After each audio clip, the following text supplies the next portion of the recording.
dans le prochain épisode de Demain nous appartient. Tandis que Luke veut en finir, Bart refuse de se battre pour sa défense. De son côté, Sarah présente ses excuses à Roxane et Christelle cède aux avances d'Oscar.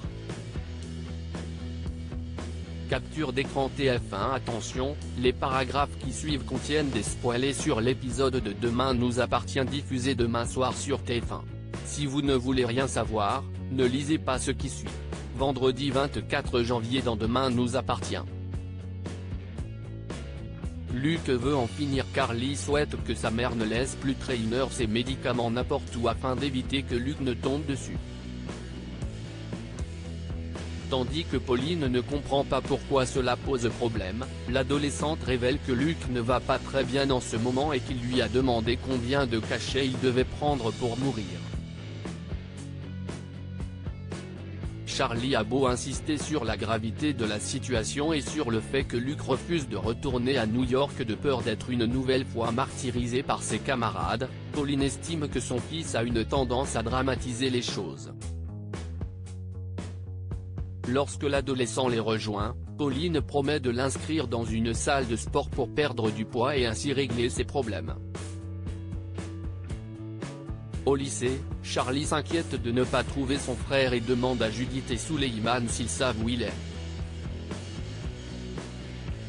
Ils répondent que le jeune homme a quitté l'établissement quelques heures plus tôt car il ne se sentait pas bien. Angoissé à l'idée qu'il ait pu commettre l'irréparable, Charlie retrouve finalement Luke à l'endroit exact où Arnaud s'est noyé. Ce dernier, qui fixe l'eau depuis de longues minutes en espérant avoir le courage de passer à l'acte, avoue à sa sœur qu'il n'en peut plus de souffrir et réitère son désir d'en finir. Alors que Charlie jure de sauter elle aussi, Luke déclare qu'elle s'en sortira toujours. Mais la jeune femme clame qu'il lui est impossible de vivre sans lui et qu'il est la meilleure chose qu'elle a dans sa vie. Quand Luke renchérit, assurant qu'il finira par avoir le courage de se suicider, Charlie le prend dans ses bras et le supplie de se taire. Bart refuse de se battre pour sa défense. Après avoir vu Bart pour préparer sa défense, Virginie explique à Flore que son fils refuse de raconter tout ce qu'il s'est passé avec Arnaud. Aussi, l'avocate aimerait que Flore se rende en prison pour le convaincre de se défendre. La directrice d'Info 7 veut qu'il s'en sorte mais elle juge néanmoins qu'il doit payer pour avoir tué l'homme qu'elle aime. Et d'ajouter qu'elle ne sait pas si elle aura la force de revoir Bart un jour. De son côté, l'adolescent reçoit la visite de Maxime. Le fils Valortin indique à son cousin qu'il espère prendre la peine maximum pour toute la souffrance qu'il a causée mais ce dernier rétorque qu'il doit au contraire se battre pour retrouver sa vie. Seulement, Bart, qui sait que sa mère ne veut plus entendre parler de lui, n'a plus aucune raison de vouloir s'en sortir. Inquiet, Maxime se dirige ensuite chez Flore et insiste sur les circonstances qui ont poussé Bart à s'en prendre à Arnaud. Il précise que Bart est au plus mal et supplie Flore de ne pas abandonner son fils. En parallèle, Martin félicite Karim pour son enquête. Ce dernier s'interroge sur l'avenir de Bart lorsqu'il aura passé 10 ans en prison et Constant promet que Virginie fera tout pour l'aider. Dans le même temps, un homme cagoulé, se tenant dans un sous-sol rempli d'armes à feu, semble se préparer à attaquer le commissariat. Sarah présente ses excuses à Roxane et chez Sarah, Roxane assure que ses problèmes financiers n'ont rien à voir avec son envie d'habiter avec elle et dévoile les sentiments qu'elle lui porte. Cependant, Sarah est convaincue qu'elle dit cela uniquement quand elle a besoin d'argent. Contrariée, la jeune femme part travailler et rapporte ses déboires à Aurore.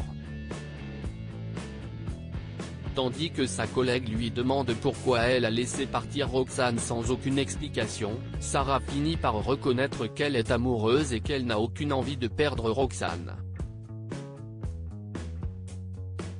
Sur les conseils d'Aurore, elle se rend au Spoon pour s'excuser. Malheureusement, Roxane est à son deuxième travail à l'hôpital où elle officie en tant que femme de ménage. Ne voulant pas perdre une minute de plus, Sarah la rejoint et s'en veut pour sa réaction tout en avouant les sentiments qu'elle éprouve à son égard. En fin de journée, Roxane s'installe chez sa compagne. Sarah affirme ne pas avoir changé d'avis par culpabilité puis les deux femmes passent un moment de complicité pour débuter cette nouvelle vie à deux. Christelle cède aux avances d'Oscar. Christelle porte une de ses nouvelles robes, ce qui plaît énormément à Sylvain.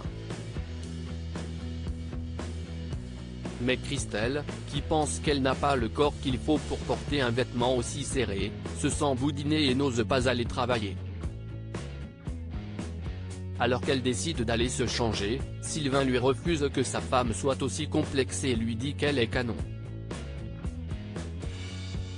Devant les nombreux compliments de son mari et de sa fille, Christelle part finalement travailler. Trouvant sa collègue très apprêtée, Amanda la taquine en lançant qu'elle s'est faite belle pour Oscar. Christelle essaie bien de prétexter que la robe est un cadeau de son mari fait quelques années plus tôt, mais Amanda lui fait remarquer qu'il y a encore l'étiquette. Dans l'après-midi, Christelle va dans la chambre d'Oscar et indique qu'elle lui a trouvé un centre de rééducation. Subjugué par la beauté de l'assistante sociale, Oscar s'exclame que pour lui elle est chaque jour un peu plus belle. Pendant qu'il cherche à savoir si cette tenue est pour lui, Christelle répond par la négative. Au moment où elle est sur le point de partir, Oscar sollicite son aide pour l'aider à se lever et confesse qu'il a très envie de l'embrasser. Christelle se laisse alors faire avant de quitter la chambre chamboulée.